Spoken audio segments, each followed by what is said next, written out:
할렐루야. 삶의 자리에서 감사함으로 하나님께 예배드리는 모든 믿음의 심령 위에 생명의 주 되신 아버지 하나님께서 부어주시는 생명의 은총이 충만하기를 축복합니다. 신앙과 교육의 제1 목적이 무엇이라고 생각하십니까? 신앙과 교육의 제1 목적은 바로 변화입니다. 변화. 교육의 목적에 지식의 전달도 있겠지만 어떻게 하면 인간다운 인간으로 만드느냐, 인격다운 인격을 갖출 수 있게 하느냐에 달려 있죠. 미개한 존재에서 성숙한 인격으로 변화시키는 것, 이것이 바로 교육의 목적입니다. 먹고 자고 싸는 그런 본능에 충실한 그런 어린아이를 한 사회의 구성원으로서 책임을 다하면서 자아 실현을 이룰 수 있는 그런 어른으로 성장시키는 것, 이것이 교육이 감당해야 할 몫이죠. 교육과 마찬가지로 신앙도 변화를 지향합니다. 이것을 우리 신앙의 표현으로 달리 말하면 거듭남이라고 할 수 있죠.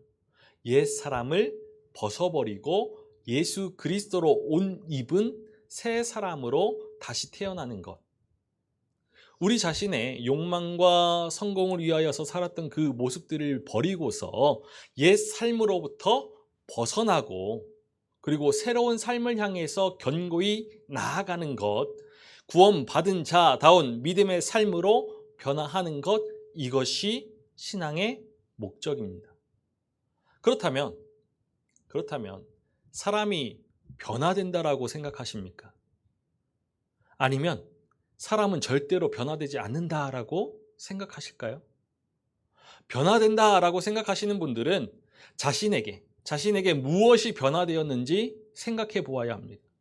그리고 변화되지 않는다라고 생각하시는 분들은 무엇이 변화되지 않고 있을까 생각해 보아야죠.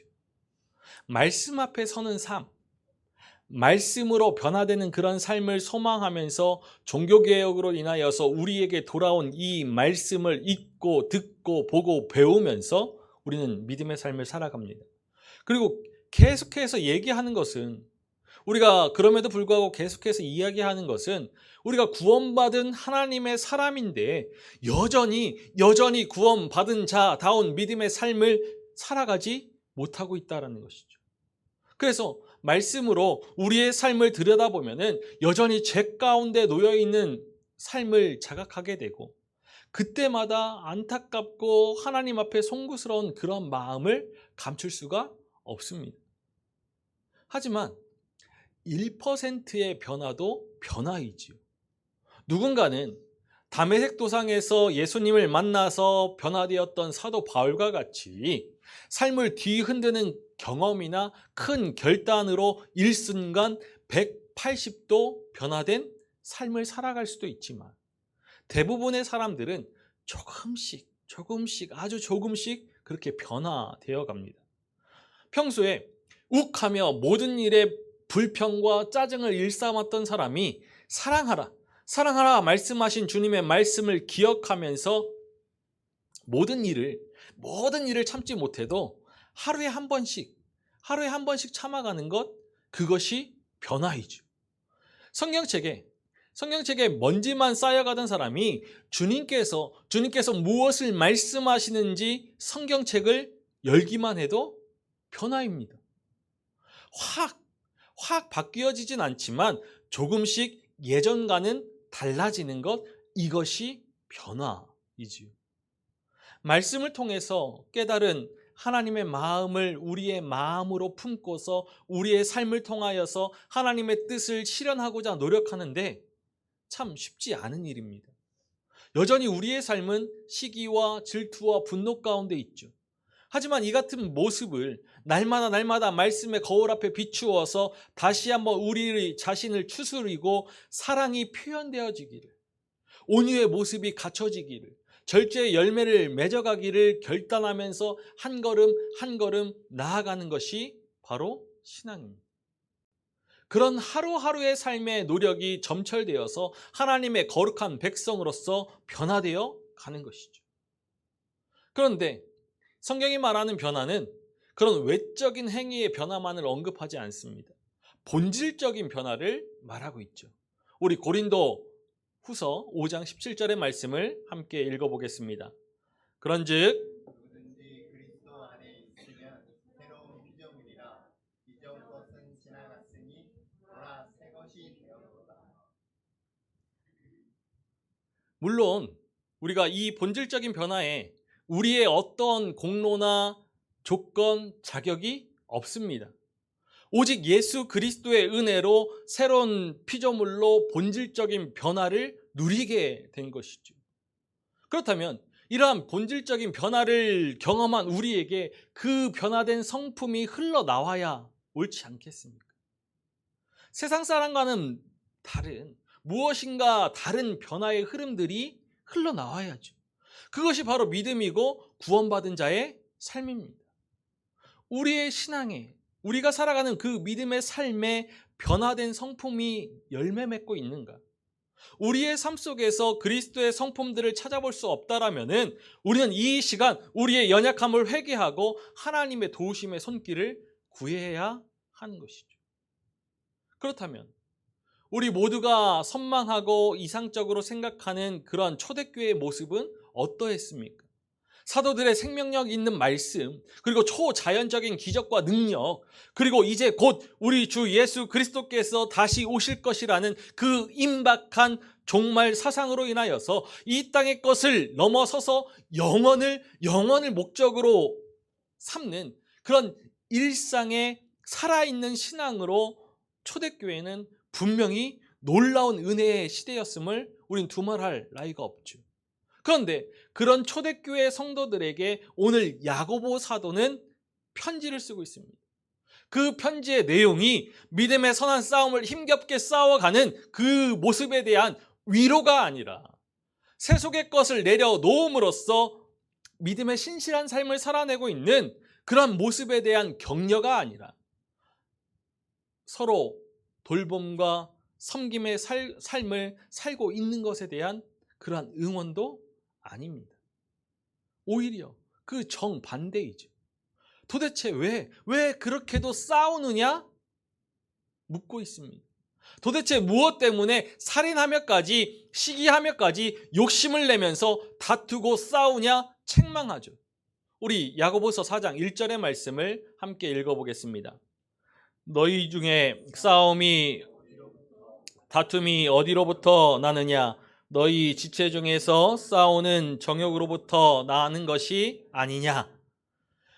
이 말씀에서 싸움으로 번역된 헬라어 폴레모스는 원래 적을 무찌르기 위하여서 무기를 가지고서 공격하는 그러한 전쟁을 의미합니다. 야고보 사도가 보기에는 이 교회의 모습을 보기에는 이런 단어를 사용할 정도로 이 교회 현장이 전쟁터였던 것입니다. 서로 핥히고 찢고 뜯기고 피가 터지는 그런 무시무시한 전쟁터를 방불케 하는 그런 교회의 실상이었다는 것이죠. 그뿐이 아닙니다. 4절의 말씀을 보면은 초대교회 내에 음행의 일들이 일어나고 있습니다. 그리고 서로 비방하고 판단하면서 수군거립니다. 또한 당시 이 시대에 무역업이 번창하던 때 그 시기에 발맞춰서 부의 축적에 혈안이 된 그리스도인들도 상당수였죠. 그들에게 있어서 다른 그 무엇보다도 경제적인 즉 돈이 최고의 가치였습니다. 그래서 그들은 오늘 말씀 뒤에 13절에서 어디 가서 장사를 해야 돈을 벌 수 있을까만 궁리하고 있었죠. 교회 안에서 부유한 자와 가난한 자 차별이 공공연하게 일어났습니다. 그들에게는 주님의 말씀도 주님의 뜻도 보이지 않고 들리지 않았죠. 사도 야고보가 15절과 16절 말씀에서 지적하듯이 말로는 예수 그리스도가 삶의 목표요 목적이라고 말하지만 그들의 실상은 허탄한 자랑을 일삼는 그 모습이 그들의 유일한 삶의 목표이고 목적이었습니다. 이것이 예수님의 말씀이 생생하게 귓가에 들리던 새로운 피조물이라는 그 생명의 말씀이 생생하게 살아 역사하였던 초대교회. 잠깐 보이다가 없어지는 그 안개와 같은 찰나의 인생을 넘어서서 영원을 소망하며 살았던 초대교회. 물건을 서로 통행하고 내 것이라 하지 않고 아름다운 그 나눔의 삶을 살았던 꽃 피웠던 초대교회, 그 초대교회의 실상입니다. 그런데 천천히 말씀을 살펴보면, 들여다보면 솔직히 이러한 모습이, 이 같은 모습이 지금 우리에게도 있음을 알 수 있죠. 예수 그리스도를 주님으로 믿는다라고 하지만 삶의 주인이 진정 누구입니까? 우리의 삶에도 이러한 싸움과 다툼이 비일비재합니다. 우리 안에도 욕망과 음란이 그 우글거리고 있죠. 가득합니다. 돈 때문에 좋았다가도 슬펐다가 이렇게 부와 재물이 우리의 삶의 주인 노릇하고 있습니다. 어느 누구의 문제가 아니라 바로 우리 자신이 문제이죠. 하나님을 아버지라 믿고 부르는, 예수 그리스도를 삶의 주인이요 그리스도라고 믿고 부르는 바로 우리가 문제입니다.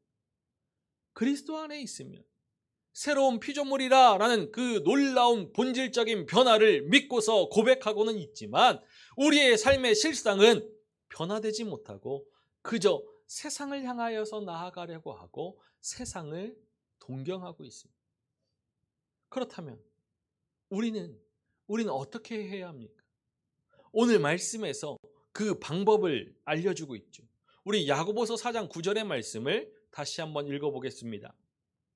슬퍼하며 애통하며 울지어다. 너희 애통으로 너희 즐거움을 근심으로 바꿀지어다. 야고보 사도는 하늘의 은혜가 충만한 그 시대 속에서도 여전히 변화되지 않고 옛 생활을 그리워하며 정욕으로 살아가고 있는 그 사람들을 향하여서 슬퍼하고 애통하며 울라고 합니다. 슬퍼하며 애통하며 울지어다. 이 말은 즉 회개하라는 거죠. 회개하라. 죄의 자리에서 은혜의 자리로 옮겨지고 하나님의 은혜를 누리면서 새로운 피조물로 그 본질적인 변화를 이루었음에도 여전히 구습을 쫓고 육신의 정욕, 안목의 정욕, 이생의 자랑을 구하는 그 삶을 슬퍼하며 애통하며 눈물 흘리라는 거예요. 하나님께서 나를 구원하시고 새로운 피조물이 되게 하시고자 예수님이 십자가를 지도록 하셨는데 여전히 나는 이 모양 이 꼴입니다. 죄 가운데 헤어나오지 못하고 허덕이고만 있습니다. 삶이 어찌 이리 힘겹습니까? 삶의 소망이신 주님만을 붙잡고 살아가야 하는데 세상이 발목을 잡고 있습니다. 왜 이리 삶이 힘겹습니까? 슬퍼하며 애통하며 우는 것, 여전히 변화되지 못하고 여전히 믿음의 길에 바로 서지 못하는 삶을 비통해하는 것, 이것이 바로 지금 우리가 해야 할 일이죠. 바로 그때 슬퍼하며 애통하며 우는 그 자리에 주님이 찾아오십니다. 우리를 만나 주시죠. 우리의 무거운 짐을 벗겨주시면서 우리를 위로하여 주십니다. 우리에게 새 힘을 허락하여 주시죠. 우리의 갈 길을 인도하여 주십니다. 오늘 야고보 사도는 우리가 사는 세상에 대해서 정확하게 진단하고 있습니다.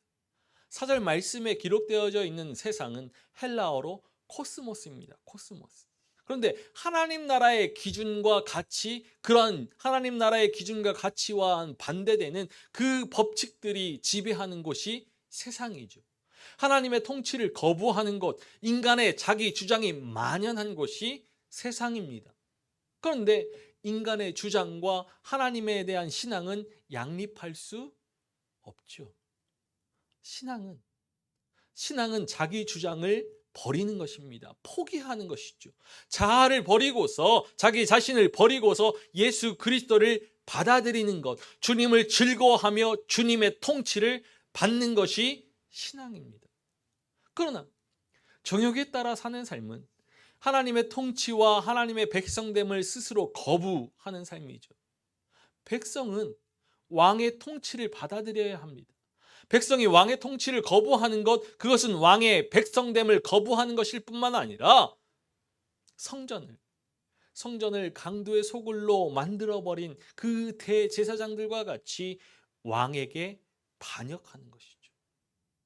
지금 우리의 삶은 이 세상이라는 정욕이 가득한 곳에서 믿음으로 서서 하나님의 통치에 온전히 순종하며 하나님을 기뻐하는 삶으로 나아가고 있는지 우리는 점검해 보아야 합니다. 하나님의 형상을 입은 피조물된 인간의 그러한 실패의 역사는 아담과 하와로 대표되죠. 아담과 하와는 그들에 대한 하나님의 뜻보다는 자신의 정욕을 채우기를 즐거워했습니다. 그 결과는 에덴으로부터의 추방이었죠. 더 이상 아담과 하와는 하나님의 백성이 아니었습니다. 그런데 하나님께서 이 죽음에 잇대어진 인간의 처지를 불쌍히 여기셨고 독생자 예수 그리스도를 이 땅에 보내셔서 그 백성들을 다시 회복시키고자 하셨죠. 누구든지 하나님의 통치를, 왕의 통치를 받아들이기로 결단하면은 그는 다시 하나님의 백성이 될 수 있습니다. 영원한 생명에 잇된 하나님의 백성의 그 생명의 삶으로 회복할 수 있는 것이죠. 따라서 하나님의 통치를 받아들이느냐 거부하느냐가 백성됨을 결정하는 것입니다. 우리는 이 놀라운 하나님의 구원의 은혜를 믿음으로 받아들이고 하나님의 통치 아래에 있는 하나님의 백성이 되었습니다. 그런데 어떤 사람들은 입으로는 하나님의 백성이라고 말하면서도 삶 속에서는 하나님의 통치를 거부하고 정욕에 이끌려 살아갑니다. 분명 우리는 이 세상 안에서 살아가는 존재이죠. 그러나 우리는 이 세상에 속한 존재가 아닙니다. 사도 야고보는 오늘 우리에게 이렇게 말합니다. 스스로 속이지 말라. 정욕에 따라 사는 것은 하나님과 상관없는 삶이다. 이러한 삶을 사는 사람은 하나님과 원수된 것이다. 우리는 하나님과 원수된 삶을 살아가기 위하여서 이 땅에 존재하는 것이 아닙니다. 하나님의 영광을 드러내며 하나님의 백성으로 하나님의 통치 아래 거하는 믿음이 되고자, 그 삶이 되고자 이 땅에 존재하는 것이죠. 이 뜻을 이루기 위해서 사도 야고보는 슬퍼하며 애통하며 우는 이 회개의 모습을 견지하라라고 교훈하는 것입니다. 이 같은 사도 야고보의 가르침을 받아들이는 믿음의 삶을 살기 위하여서 우리는 오늘 말씀이 주는 권면을 새겨야 하는 것이죠. 우리 야고보서 4장 7절의 말씀을 다시 한번 읽어보겠습니다. 그런즉 너희는 하나님께 복종할지어다. 마귀를 대적하라. 그리하면 너희를 피하리라. 첫 번째로 하나님께 복종해야 합니다. 하나님께 복종할지어다. 하나님께서 우리의 삶 속에 생명의 빛을 비춰주실 때 우리는 비로소 우리의 참상을 자각하게 되죠. 우리의 참상에 슬퍼하며 애통하며 우는 그 심정으로 옛 사람을 벗어버리고서 새 사람으로 옷 입는 그러한 믿음의 훈련이 필요합니다. 하나님의 말씀, 하나님의 뜻에 복종하는 그 훈련이 반복해서 지속되어야 하는 것이죠. 우리는 하나님의 말씀을 들을 준비를 갖추고 있어야 하고 또 하나님의 그 뜻의 말씀에 순종해야죠. 교만하고 목이 곧은 그 자세를 버리고서 온순하고 뉘우치는 그러한 마음들을 가져야 합니다. 그 다음으로 두 번째는 마귀를 대적해야 합니다. 마귀의 유혹과 마귀의 제안에 그 마음과 귀를 닫음으로써 마귀를 대적해야 하는 것이죠. 육신의 정욕, 안목의 정욕, 이생의 자랑을 일삼는 그 마귀의 유혹을 단호히 물리치고서 말씀의 능력으로 날마다 우리의 삶을 정결하게 하며 정직한 믿음으로 바로 서야 합니다. 근데 사실 이렇게 하나님께 복종하는 것, 그리고 마귀를 대적하는 것, 이것은 하나의 과정입니다. 마귀는 사람이 하나님께 복종하지 못하도록 만드는 그러한 존재이죠. 하나님과의 관계 속에서 끼어들어서 이간질하는 존재가 바로 마귀입니다. 하나님께 복종하지 않고 하나님께 복종하지 못하는 그 마음을 야고보는 교만이라고 정의하죠. 우리 야고보서 4장 6절의 말씀을 함께 읽어보겠습니다. 그러나 더욱 큰 은혜를 주시나니 그러므로 이렇게 하나님이 교만한 자를 물리치시고 겸손한 자에게 은혜를 주신다 하였느니라. 이 교만의 신앙적인 의미는 사람 스스로 잘난 체 하면서 하나님을 거스르고 하나님에게서 벗어나서 독립적인 삶을 살고자 하는 그런 마음입니다. 하나님의 통치와 하나님의 백성됨을 스스로 거부하고서 자신의 정욕을, 욕망을 따라 사는 삶이 교만이죠. 이러한 교만한 마음을 버리고서 물리치고서 겸손함으로 하나님의 은혜를 누리기 위해서 마귀를 대적하고 하나님께 복종해야 하는 것입니다. 세 번째로 하나님께 가까이 해야 합니다. 하나님을 가까이 하라. 우리 야고보서 4장 8절의 말씀을 다시 한번 읽어보겠습니다.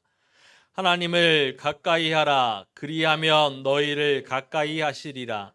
죄인들아 손을 깨끗이 하라. 두 마음을 품은 자들아 마음을 성결하게 하라.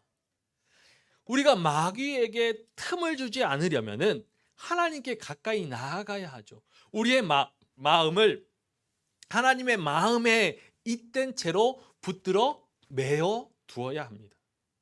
하나님을 가까이 하기 위해서 우리는 첫 번째로 쉬지 말고 기도하는 삶이 되어야 하죠. 쉬지 말고 기도해야 합니다. 기도는 우리의 삶에 가장 좋은 것으로 더하시는 하늘 아버지를 신뢰하고 의지하면서 우리의 삶의 모든 문제들을 하나님 앞에 내려놓는 믿음의 행위라고 하였습니다. 이 간절한 믿음의 기도로 마음속에 있는 모든 것을 가지고서 하나님 앞에 나아가야죠. 이렇게 하나님께 나아갈 때 하나님께서 우리의 마음에 오심을, 우리 마음의 중심에 거하심을 경험하게 됩니다. 바로 그 자리에서 우리는 하나님의 회복을 만나게 되는 것이죠. 그리고 하나님께 가까이 하기 위해서 두 번째로 마음을 성결하게 해야 합니다. 사람들이 하나님께 가까이 가려고 할 때 하나님과 사람 사이를 가로막는 그것이 죄입니다. 죄이죠. 그래서 손을 깨끗이 하라, 마음을 성결하게 하라고 야고보가 교훈하는 것입니다. 그런데 손을 깨끗이 하라. 이것은 구약의 정결법과 관련되어 있죠. 구약의 시대에는 제사장들이 지성소에 들어가기 전에 물두멍에서 손을 씻어야만 했습니다. 그리고 또한 식사 전에 반드시 손을 씻어야 했고 식사 도중에도 식사를 마친 후에도 손을 씻는 것이 유대인들의 의무였죠. 이 구약에서 손은 부패한 행동을 의미합니다. 따라서 이 손을 씻는 것은 내가 하나님 앞에서 깨끗이 서기 원한다라는 것을 의미하는 그런 상징의 행동인 것이죠. 이것은 마음을 성결하게 하라와 연관되어집니다. 손을 깨끗이 하라, 마음을 성결하게 하라는 서로 연관되어 있는 명령인 것이죠. 다윗은 시편에서 여호와의 산에 오를 자가 누구며 그의 거룩한 곳에 설 자가 누구인가? 곧 손이 깨끗하며 마음이 청결하며 뜻을 허탄한 데에 두지 아니하며 거짓 맹세하지 아니하는 자로다라고 노래합니다. 여기서 손은 외적인 행동을 이야기하는 것이고 마음은 내적인 동기와 소원을 의미하는 것이죠. 하나님의 사람은 하나님 앞에서 깨끗이 서야 합니다. 그러나 하나님 앞에서의 이 깨끗함, 성결은 외적인 행동으로만 충분한 것이 아니죠. 불충분합니다. 외적인 행동은 어디에서 비롯되느냐? 내적인 마음에서 비롯되죠. 그러니까 거룩한 삶은 성결한 마음에서부터 시작되는 것이죠. 그러니까 손을 깨끗이 씻어야 할 사람이 누굽니까? 죄인들이죠. 그런데 마음을 성결하게 해야 하는 사람이 누구입니까? 말씀에서 두 마음을 품은 자들입니다. 이 두 마음을 품었다라는 것, 이것은 하나 되지 않고 나뉘어진 그 마음의 상태를 말하는 것입니다. 사도 야고보는 차지도 않고 뜨겁지도 않은 그 미지근한 믿음을 두 마음을 품었다라고 표현합니다. 하나님의 뜻대로 사는 것 같아 보이긴 하는데 달리 보면은 자기를 주장하는 그 의지에 이끌려 사는 이중적인 삶을 말하는 것이죠. 우리 이사야 29장 13절의 말씀을 함께 읽어보겠습니다. 주께서 이르시되 이 백성이 입으로는 나를 가까이하며 입술로는 나를 공경하나 그들의 마음은 내게서 멀리 떠났나니 그들이 나를 경외함은 사람의 계명으로 가르침을 받았을 뿐이라. 하나님의 의지와 세상의 원리 사이에서 인생의 순간순간마다 자신에게 유익을 주는 것을 선택하는 그 삶을 사는 성도들에게, 초대교회 성도들에게 사도 야고보는 마음을 성결하게 하여서 한 마음을 가지라라고 교훈하고 있는 것입니다. 우리는 세상 가운데 살아가면서 세상에 젖어 살아가는 그 죄인으로서 악한 행동들을 고백해야 하고 두 마음을 품은 자로서 순수하지 못한 동기들을 고백해야죠. 그리고 그 고백에는 죄에 대한 깊은 애통함이 수반되어야 합니다. 반복되어지는 말씀이지만 네 번째로 죄에 대해서 깊이 애통해야 하는 것이죠. 우리 앞서 읽은 9절의 말씀을 우리 다시 한번 읽어보겠습니다. 슬퍼하며 애통하며 울지어다. 너희 웃음을 애통으로 너희 즐거움을 근심으로 바꿀지어다. 하나님께서 우리에게 죄에 대해서 통회하는 그 마음을 갖게 하실 때 하나님 앞에 자신을 낮추고 제약된 것과 무능력함과 무정함 그리고 우리의 벌거벗음에 대해서 애통해 해야죠. 자신을 겸비하고 만몬주의와 물질주의와 그리고 세속주의에 대해서 애통해야 합니다. 내적으로나 외적으로 경건한 회개의 열매를 나타내야 하는 것이죠. 마지막으로 주 앞에 우리 자신을 낮추어야 합니다. 주 앞에서 낮추어야 하죠. 우리 마지막 10절의 말씀을 다시 한번 읽어보겠습니다. 주 앞에서 낮추라. 그러면 주께서 너희를 높이시리라. 야고보 사도는 마지막으로 낮아짐과 높아짐의 역설로 이 성도들을 격려하고 있죠. 사도 바울은 빌립보 교회에게 보내는 서신에서 그리스도 예수의 마음을 품으라라고 교훈하였습니다. 우리 주 예수 그리스도께서 하나님의 본체이시지만 자신을 비우어서 종의 형체를 가지사 사람의 모양으로 나타나셨습니다. 그리고 자기를 낮추사 죽기까지 복종하심으로 십자가에서 죽으셨죠. 그러나 이 죽음이 끝이 아니라 새로운 생명으로의 시작임을 보여주셨습니다. 평강의 하나님께서는 양들의 큰 목자이신 예수 그리스도를 영원한 언약의 피로 죽은 자 가운데서 이끌어내셨습니다.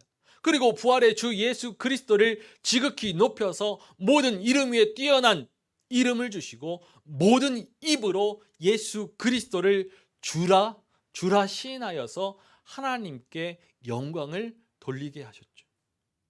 예수 그리스도는 자신이 먼저 낮아짐으로 높아지는 그 신앙의 역설을 몸소 보여주셨습니다.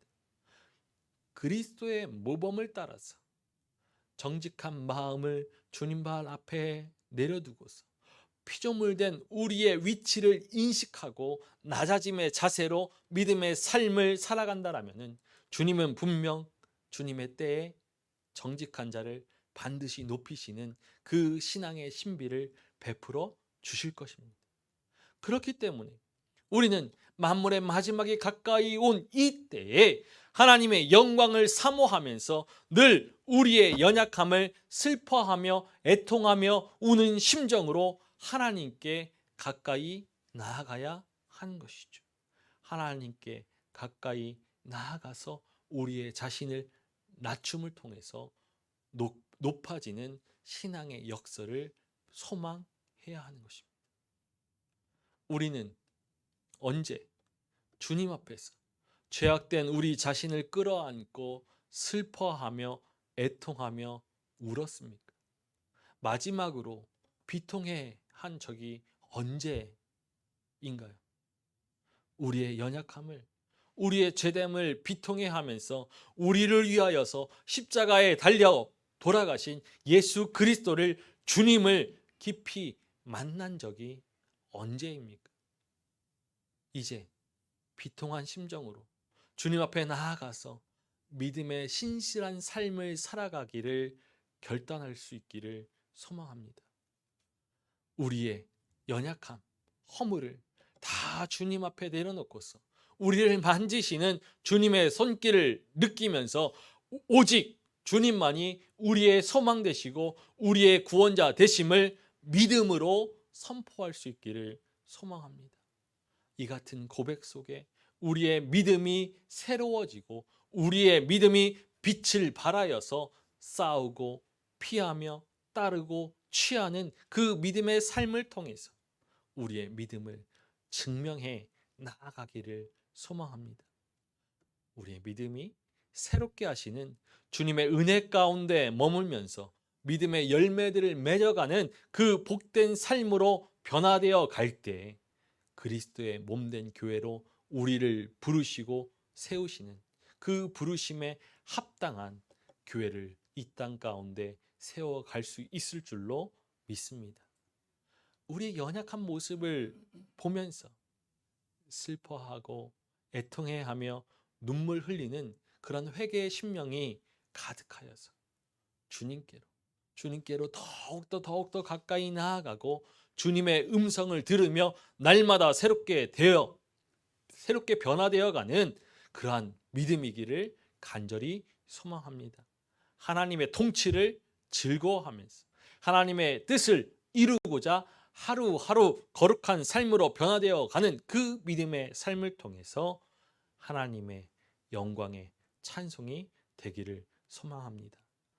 어제와 다른 오늘 변화된 믿음으로 세상 속에서 믿음의 반석 위에 든든히 서가는 하나님의 사람이 되어서 주님 앞에서 진정한 감사의 제사를 올려드리며 그리스도의 몸된 교회를 든든히 세워 나아가는데 쓰임받는 우리 모두가 되기를 주님의 이름으로 간절히 축원합니다.